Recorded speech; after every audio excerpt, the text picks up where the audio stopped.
Hello everyone. तो आज के इस वीडियो पर हम जिस टॉपिक पर बात करने वाले हैं उसका नाम है difference between qualitative and quantitative assessment.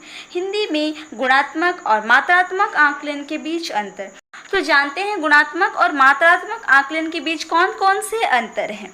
Video पसंद आया तो वीडियो को लाइक, कमेंट एंड शेयर ज़रूर करिएगा और अगर चैनल पर नए हैं तो चैनल को सब्सक्राइब कर दीजिएगा। तो चलिए जानते हैं qualitative assessment and quantitative assessment यानी गुणात्मक आकलन और मात्रात्मक आकलन के बीच कौन कौन से अंतर हैं। तो सबसे पहला अंतर है कि गुणात्मक आकलन का शून्य यानी जीरो से कोई संबंध नहीं होता, जबकि मात्रात्मक आकलन का आधार शून्य यानी जीरो होता है। देखिए, गुणात्मक आकलन का शून्य यानी जीरो से कोई भी संबंध इसलिए नहीं होता है क्योंकि गुणात्मक आकलन में बच्चों के विशेषताओं को, उनके गुणों को मापने के बाद उनके जो भी परिणाम निकलते हैं उन्हें गुणों में व्यक्त किया जाता है यानी शब्दों में व्यक्त किया जाता है। जैसे फीडबैक हो जाता है, ग्रेडिंग, क्रेडिट, तो ये सारे शून्य पर आधारित नहीं होते हैं, इसीलिए इसका शून्य से, जीरो से कोई संबंध नहीं होता है। लेकिन मात्रात्मक आकलन का जीरो से संबंध होता है क्योंकि यह जीरो पर यानी शून्य पर आधारित होता है। क्योंकि जब भी किसी बच्चे का क्वालिटेटिव असेसमेंट किया जाता है, उनका मात्रात्मक आकलन किया जाता है, तो उसके जो भी परिणाम आते हैं उसे मात्राओं में व्यक्त किया जाता है, संख्याओं में या अंकों में व्यक्त किया जाता है। इसीलिए उसका सीधा संबंध जीरो यानी शून्य से होता है। क्योंकि संख्याओं का आरंभ जीरो यानी शून्य से ही होता है, इसीलिए यह आकलन जो है शून्य पर आधारित होती है।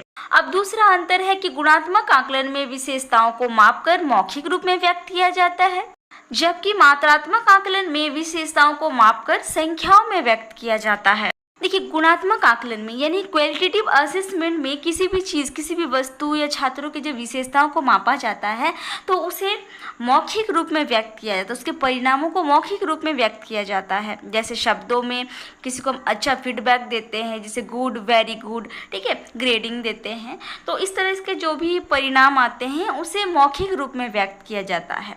लेकिन मात्रात्मक आकलन में जिस भी चीज़ को मापा जाता है, जिस भी चीज़ की विशेषताओं को मापा जाता है उसे संख्याओं में व्यक्त किया जाता है। जैसे अगर किसी ठोस वस्तु के भार को मापते हैं तो उसे 1 किलोग्राम, 1 ग्राम में मापते हैं। किसी दूरी या किसी लंबाई को मापना होता है तो 1 मीटर, 1 सेंटीमीटर, 1 किलोमीटर में मापते हैं। और अगर हम किसी लिक्विड चीज़ को मापते हैं तो उसे 1 मिलीलीटर, 1 लीटर, इस तरीके से मापते हैं। और अगर छात्रों की उपलब्धि हो यानी उनके अचीवमेंट को मापना होता है तो उसके परीक्षा लेने के बाद, उसके एग्ज़ाम्स के बाद जो भी परिणाम, जो रिजल्ट आता है उसे संख्याओं में, अंकों में व्यक्त किया जाता है और इसी के माध्यम से एक छात्र और दूसरे छात्रों के बीच तुलना करके फर्स्ट डिवीज़न, सेकेंड डिवीज़न निकाला जाता है। अब तीसरा अंतर यह है कि गुणात्मक आकलन छात्रों के विशिष्ट गुणों से संबंधित आंकड़ों को जमा करने की एक प्रक्रिया है, जबकि मात्रात्मक आकलन छात्रों के कक्षागत उपलब्धि से संबंधित आंकड़ों को जमा करने की एक प्रक्रिया है। यानी गुणात्मक आकलन एक ऐसा प्रोसेस है जिसमें बच्चों के गुणों, उनके जो अंदर विशेष गुण हैं, उन सभी गुणों से संबंधित जो भी डेटास हैं, इन सभी चीज़ों को कलेक्ट किया जाता है। लेकिन मात्रात्मक आकलन जो है वो सिर्फ बच्चों के कक्षागत उपलब्धि, जो उनका क्लासरूम में उन्होंने जो भी अचीवमेंट हासिल किया है, सिर्फ उन्हीं से संबंधित जो भी डेटास होते हैं, जो आंकड़ा होते हैं, इन सभी को जमा करने का एक प्रोसेस है।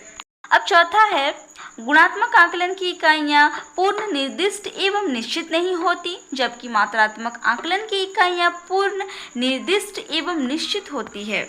तो दोनों में एक और अंतर यह है कि गुणात्मक आकलन की जो भी इकाइयां हैं ये पहले से तय की हुई नहीं होती है, ये पहले से निश्चित किया गया नहीं रहता है। लेकिन मात्रात्मक आकलन की जो भी इकाइयां हैं ये पहले से तय की हुई होती है, पहले से निश्चित की जा चुकी होती है।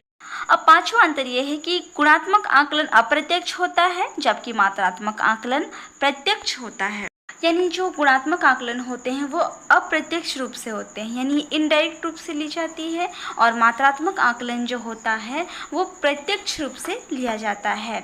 इसलिए ये प्रत्यक्ष होता है, यानी ये डायरेक्ट लिया जाता है और इसके परिणाम भी जो होते हैं डायरेक्ट बच्चों को प्रदान किए जाते हैं कि इसका इतना परसेंटेज हुआ और इसका इतना परसेंटेज हुआ।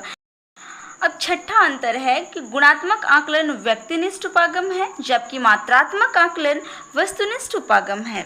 देखिए, गुणात्मक आकलन में व्यक्तिगत रूप से किसी के भावनाओं, किसी के अनुभवों और किसी के राय से जो भी जानकारियाँ एकत्रित होती है उसके आधार पर परिणाम निकाले जाते हैं, इसीलिए व्यक्तिनिष्ठ उपागम होता है। लेकिन मात्रात्मक आकलन जो है वो किसी तथ्यों या ठोस सबूतों के आधार पर परिणाम निकालते हैं, इसीलिए ये वस्तुनिष्ठ उपागम होते हैं। तो ये भी एक बहुत बड़ा अंतर है कि गुणात्मक आकलन जो ये व्यक्तिनिष्ठ है, क्योंकि व्यक्ति के भावनाओं और अनुभवों पर आधारित होता है, लेकिन मात्रात्मक आकलन जो होता है वो वस्तुनिष्ठ उपागम होता है, क्योंकि ये किसी तथ्यों या ठोस सबूतों पर आधारित होता है।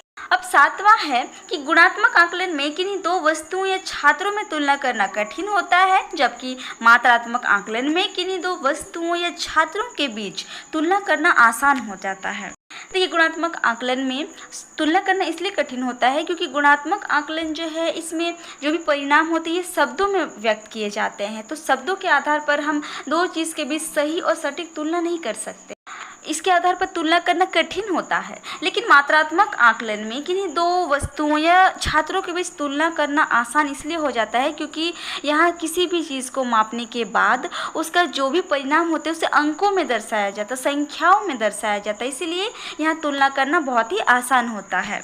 जैसे परीक्षाओं के बाद जब बच्चों के फर्स्ट सेकंड थर्ड डिवीज़न निकालने होते हैं तो उनके स्कोरिंग के बेस पर उनका फर्स्ट सेकंड थर्ड डिवीज़न निकाला जाता है। जिसके स्कोर अच्छे हैं उसे फर्स्ट डिवीज़न दिया जाता है, जिसके स्कोर उससे थोड़े कम है उसको सेकंड थर्ड, इस तरीके से स्कोरिंग निकालना आसान हो जाता है।